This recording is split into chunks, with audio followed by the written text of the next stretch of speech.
Hello बच्चों, चलिए प्रश्न पढ़ते हैं। श्रेणी 4,2,1,1/128 में पदों की संख्या है। विकल्प नंबर ए 10, विकल्प नंबर बी 12, विकल्प नंबर सी 14, विकल्प नंबर डी इनमें से कोई नहीं। मुख्य अवधारणा।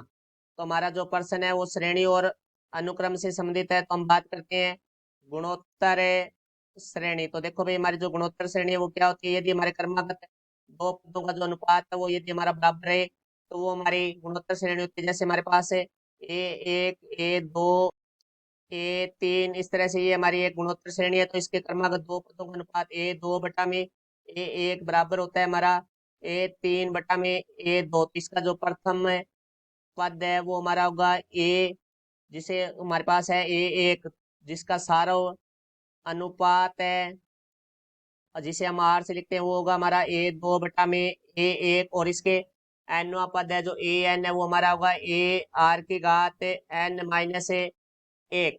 तो अब देखो हमारे पर्सन के बारे में बात करते हैं। तो पर्सन में हमें जो श्रेणी दी गई है वो है 4,2,1 डैश डैश 1/128। तो देखो यहाँ से ए का मान है वो तो हमारे पास 4 है। तो अब देखो हम ए 2 बटा में ए 1 निकालते हैं तो हमारे 2/4, तो 2 से घट रहा है, 2 एकम 2 बटा में 2 दूनी 4, तो 1/2 आ गया। फिर हम ए 3 बटा में ए 2 निकालेंगे तो देखो भाई ए 3 का मान है 1 बटा में ए 2 का मान है 2, तो 1/2 दोनों क्रमागत पदों का जो अनुपात है वो बराबर आ रहा है। इसका अर्थ हुआ कि ये हमारी गुणोत्तर श्रेणी है। तो यहाँ से आर का मान है वो हमारे पास हो जाएगा 1/2, जो कि ए 2 बटा में ए1 होता है। तो आर का मान आ चुका है। और जो ये हमें पद दिया गया है वो हमारा एनवा पद है। तो देखो ए एन का मान हो गया 1/128।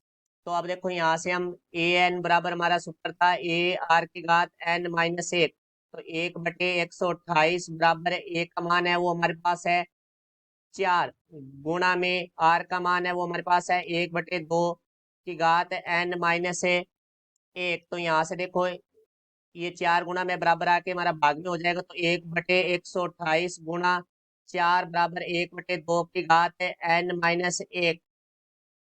तो 1/128 है वो हमारा 2 की घात है 7 होता है, गुणा में 4 है वो हमारा 2 की घात 2 होता है, बराबर 1/2 की घात है एन माइनस 1। चूंकि हम जानते हैं ए की घात एम गुणा ए की घात एन बराबर होता है हमारा ए की घात एम प्लस एन। तो यहाँ से देखो भाई 1/2 की घात एम प्लस एन, मतलब 7 + 2 है वो हमारा 9 हो जाएगा, बराबर 1/2 की घात एन माइनस 1। तो इसको हम लिख सकते हैं 1/2 की घात 9 बराबर 1/2 की घात एन माइनस 1। चूंकि हम जानते हैं ए की घात एम बराबर, यदि ए की घात एन है तो हमारा एम बराबर होता है एन। यदि संख्याएं बराबर है और आधार बराबर है तो घातें भी बराबर होती है। तो देखो यहाँ संख्याएं बराबर है, आधार भी बराबर है, तो घातें बराबर होगी।